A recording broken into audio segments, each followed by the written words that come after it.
شوفوا لي هالتشيز كيك، شوفوا لي هالقطعة وهالقوام شو مرتبين. التحدي كان نقيمها من القالب بسهولة ونحافظ على الكراست. اليوم تشيز كيك المانجو وبدون فرن. رح أعلمكم كيف تستخدموا الجيلاتين بأسهل وأحسن طريقة. اليوم حابة أعملكم تشيز كيك بقالب السيليكون. بنحضر طبقة بسكوت تشيز كيك، بحطها بالفريزر شوي لنعمل الخلطة. لخليط تشيز كيك 250 جرام جبنة كريمية، بنضيف عليها 3 كوب سكر وبنخلط.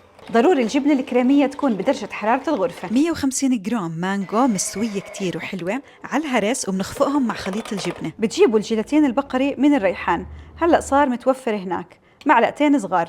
بنضيف عليهم 3 معالق كبار مي ونستناه ليتفتح الجيلاتين.